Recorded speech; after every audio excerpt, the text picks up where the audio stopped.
was nice. And Chris, you always envisioned Dr. McNinja from more of a comic book perspective than a comic strip perspective, so you've just always done a whole page, right? Yeah, yeah. So much easier?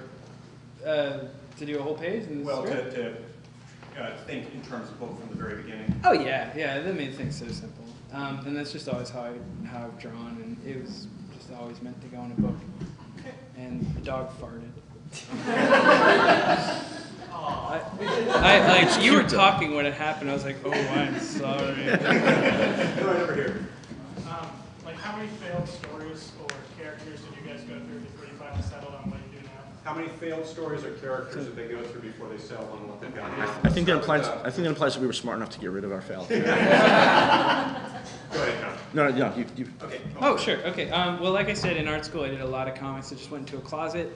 And none of them were original characters. I mean, they were all exercises. All the stuff I did in college were exercises, and they were just people like, there's a guy driving a car, and then he tries to avoid a kid playing with a ball on the street and hits a guy in a phone booth. Or, you know, there's an elf going into a castle, and then he has to fight a guy. Or, so really Dr. McNinja was my very first, like, thing that I did for myself. And it was massively successful, and I have no regrets.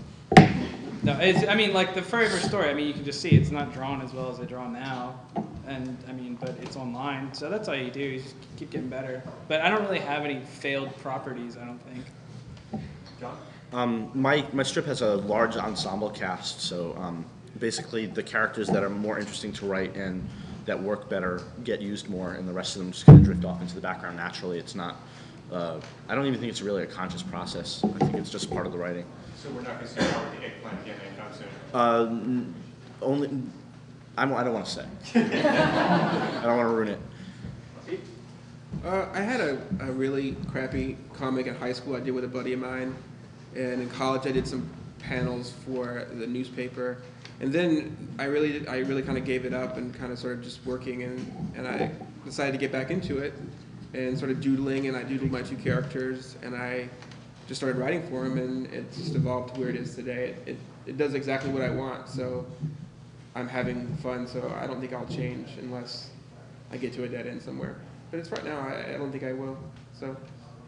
Saw some hands towards the back previously, jumping over here. When you guys were first starting out, I imagine you had this concept that you cared about. But as you started to put panels out there, did you spend any time trying to reach a particular audience? And if you did, how did you go about building awareness of your project? John, why don't you start? Because you didn't start looking for an audience. You had a particular reason for starting the strip. Oh, we were bored. I've been drawing goats for 12 years, so when I started it was 97, and I think there are people here who weren't alive then, which is kind of scary. Probably, somewhere. They're small, it's hard to see them. In this room? Oh yeah, well, I don't know about in this room, like I said, they're short. Would be 12. So there weren't any other webcomics, so it was kind of, we had to figure that out from scratch, and so we would do conventions like this and pass out flyers and harass people as they walk by. You become friends with guys like Rich Stevens over here, and he hits you up with a link, and you get all his readers. That helps.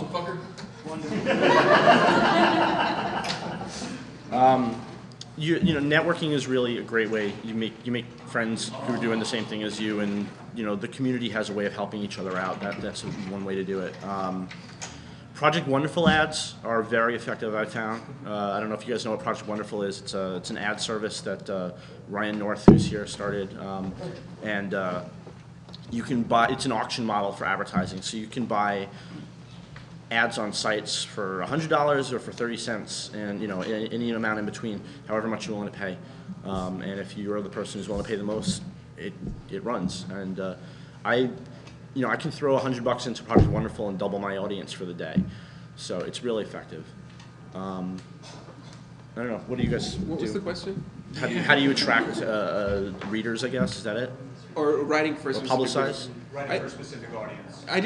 Writing for specific. I'm sorry. Designing it, working for a specific audience. I just wrote the comic that I wanted to read, or the comic that I enjoyed, because I hope that if I like it, then somebody else will. And I think, I mean, you can write for an audience if you set out to do it that way, but I think if it's something that you care about, you're going to write much better, and you'll find your audience that way. Okay. Is it getting better in here, guys? Yes. I just been told we have room for like maybe one more question. Mira. John, I know you said that you have now figured out an ending to the current storyline, to sort of working with those characters.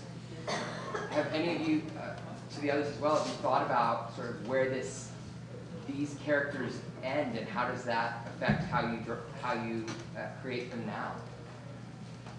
Well, is that for them To or? you, and then if they have any thoughts about sort of the end of their characters and the end of that story. How is your knowledge of the end affecting how you're writing the story now? Oh, well, it helps. I always knew the direction it was going in, but I've kind of been fleshing out the specifics in preparation for trying to figure out. Like now that we've got the 3-book deal, I want to do another 3 books. Like it's kind of the first half of the story, and then the other 3 are wraps everything up. So I've lined up all of these dominoes in the first 3 books, and now I get to go.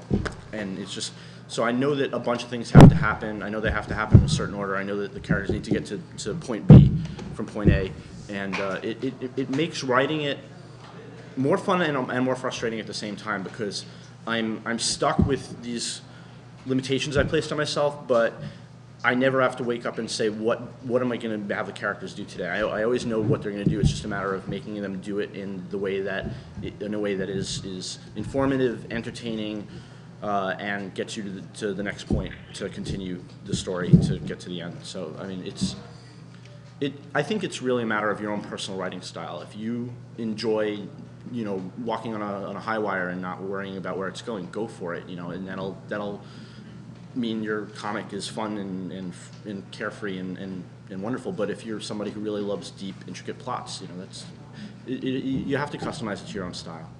Chris, you've really got more of an episodic approach to your story, and Steve, you've really got more of a day-to-day approach to your story. So do you feel any end in sight and thinking, I'll go this far and then there's something else afterwards? Yeah, I know what the end is going to be like. Actually, I set it up in the comic, and John was the only person who emailed me about it. He was like, I know how the comic's going to end. And I was like, yep, you're right. I put that bullet in the gun. So it's basically my ending is ready to go whenever I want. I just have to sort of kick over the barrel full of fire when I'm ready, and then it'll just light the whole building on fire. And but it's nothing currently being done will affect it. It's just ready to go when it's ready to go. Well, my comic is nothing more than thinly disguised internal monologue of myself, and it'll die when I do, and there's 2 tombstones, and that'll be it. Okay, well, I'm told that's about all the time we've got, so I want to thank Stephen Cloud, Boyne Stick and Slither, John Rosenberg,